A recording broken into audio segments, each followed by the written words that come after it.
Halo semuanya, jadi di sini kita akan belajar menggunakan Git sebagai remote dan GitHub sebagai repository.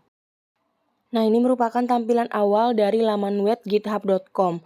Terdapat dua opsi, yaitu sign in apabila kita sudah pernah membuat akun sebelumnya dan sign up kalau kita belum pernah buat akun sebelumnya. Karena saya sebelumnya sudah pernah buat akun, saya klik yang bagian sign in. Nah, ini adalah tampilan awal saat kita sign in GitHub-nya. Di sini kita diminta untuk memasukkan username atau email address yang digunakan untuk mendaftar dan password. Nah, ini adalah tampilan awal dari GitHub saat kita sudah sign in menggunakan akun yang sudah pernah kita buat sebelumnya. Dapat dilihat banyak sekali bagian-bagian yang ada di dalam GitHub. Nah, kali ini saya akan menggunakan GitHub untuk repository.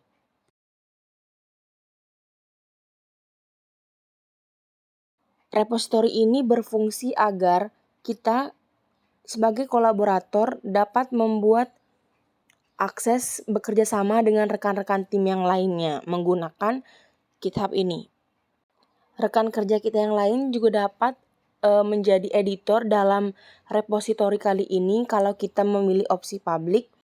Selanjutnya kalau kita ingin membuat repository baru, kita bisa mengeklik create repository yang berwarna hijau di bagian kiri. Nah, selanjutnya kita membuat repository name.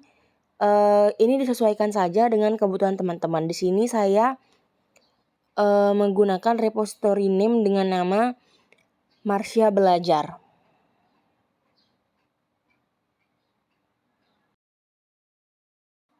Selanjutnya di bagian bawah terdapat deskripsi yang bersifat opsional, artinya boleh diisi, boleh tidak. Di sini saya menggunakan deskripsi contoh pembuatan repository.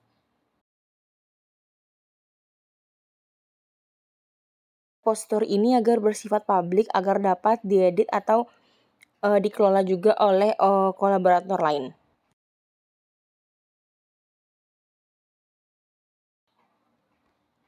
Kemudian klik create repository.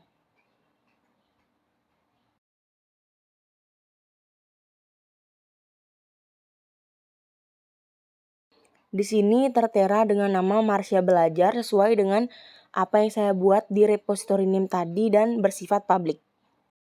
Selanjutnya kita akan melakukan remote. Sebelum itu kita masuk dulu ke laman web Git yang dimana kita akan menggunakan Git ini sebagai remote nanti. Kita masuk ke laman Git-nya. Ini bersifat open source ya, dan di sini ada bagian download for Windows. Dan kalau teman-teman menggunakan Mac, kalian bisa download for Mac atau disesuaikan saja dengan device yang teman-teman gunakan. Karena di sini saya sudah menginstal Git sebelumnya, jadi saya bisa lanjut ke langkah selanjutnya. Selanjutnya adalah masuk ke File Explorer dan buat folder baru. Kita bisa memilih di mana kita akan menyimpan folder tersebut. Di sini saya menggunakan disk PC lokalsi untuk menyimpan folder repository saya. Nah, di sini saya membuat folder baru dengan nama folder Belajar Git.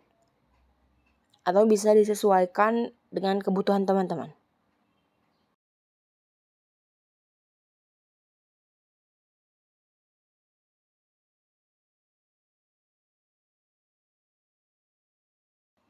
Kalau sudah dapat klik kanan, lalu open Git Bash here.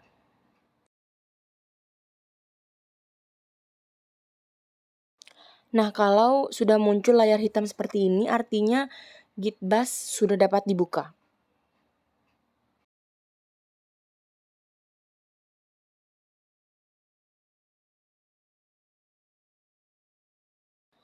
Nah, di sini kita dapat melakukan konfigurasi dengan mengetikkan git config min lalu pilih kita mau menggunakannya dengan global atau private. Nah, di sini saya menggunakannya dengan global agar dapat diakses juga dengan kolaborator lain. Lalu spasi user.email. Di sini teman-teman bisa masukin email yang bakal digunakan untuk repository yang sudah dibuat sebelumnya di GitHub. Nah, pada repository kali ini saya menggunakan email bumimars26@gmail.com sebagai pusat repositori saya kali ini. Selanjutnya dapat mengetikkan git init untuk menginisialisasi git repository. Nah, di sini sudah berubah ya menjadi main. Nah, setelah proses konfigurasi awal selesai, kita bisa mengecek di folder belajar Git yang sudah kita buat sebelumnya. Kenapa di dalam file folder tersebut masih kosong? Karena file.git merupakan file yang bersifat hidden. Nah, caranya itu adalah dengan mengeklik icon view lalu show hidden item. Maka file Git yang sebelumnya tidak ada menjadi muncul di dalam folder belajar Git.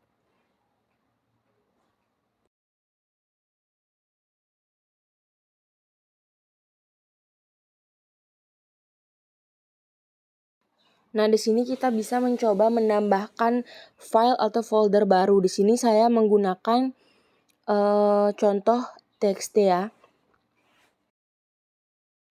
Sebagai contoh hello guys.txt. Nah, ini contoh file yang saya buat.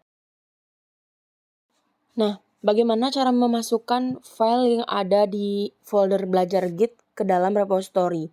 Nah, ini kan contoh di filenya cuma satu, jadi masih gampang. Gimana kalau filenya ada banyak? Caranya itu tinggal ketik git add titik. Nah, itu otomatis akan masuk semua file yang ada di folder belajar Git itu ke dalam repository.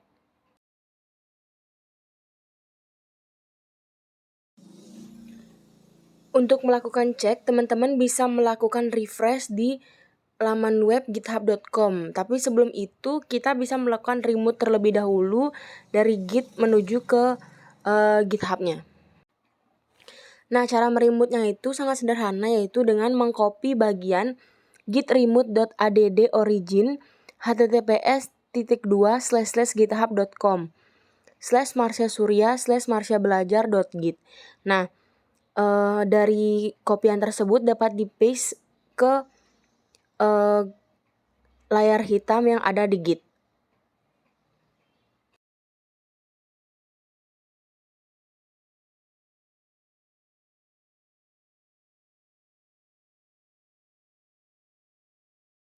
Setelah mem-paste kopian tersebut, maka dilanjutkan dengan mengetik git commit min m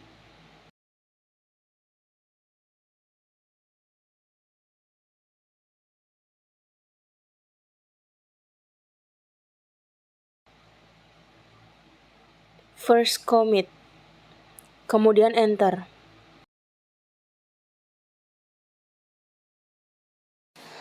Nah, jika sudah muncul tampilan seperti di bawah itu, berarti file sudah diinput dengan benar.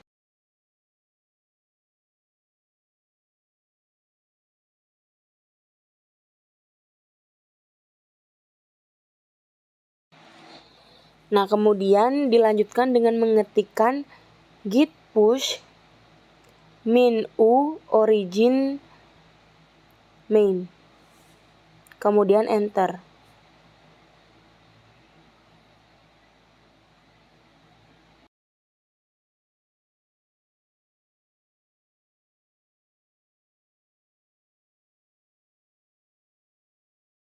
Nah, selanjutnya akan muncul tampilan connect to GitHub. Kita dapat memilih sign in with your browser.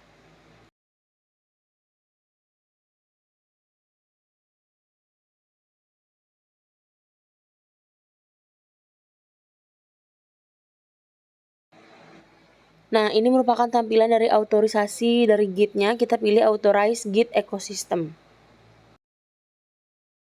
Kemudian masuk ke laman GitHub, lalu refresh. Di bagian repository akan muncul first commit dari helloguys.txt yang sudah kita buat sebelumnya. Kita bisa klik first commit atau file tersebut.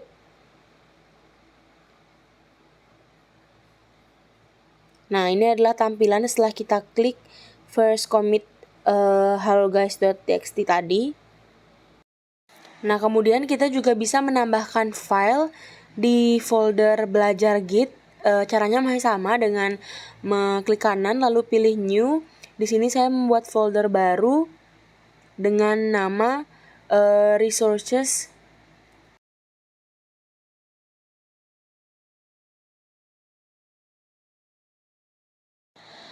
Saya klik file resources itu dan saya membuat file baru lagi di dalamnya dengan format txt.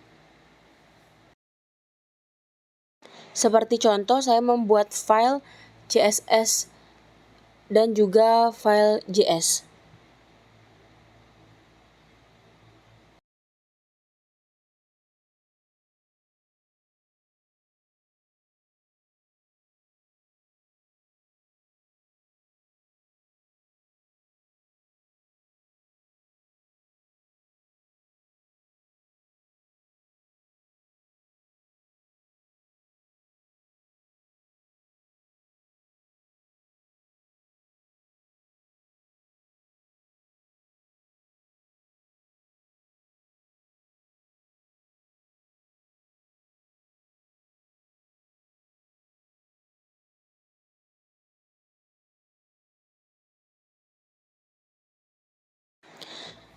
Kemudian masuk lagi ke layar git bash, lalu ketikkan git commit min m update data kedua.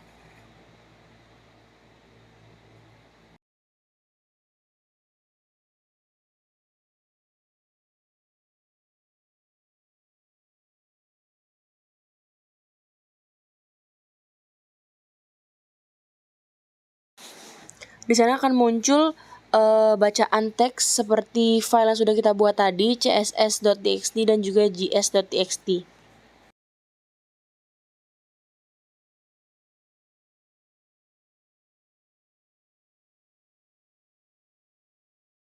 Kemudian kita ketikkan kembali git push, lalu enter.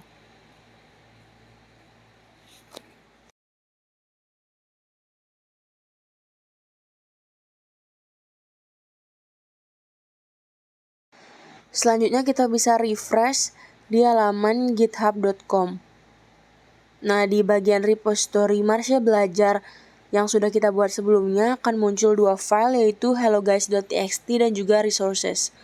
Dalam file resources ini juga sudah muncul lagi file yang sudah kita buat, yaitu css.txt dan juga js.txt.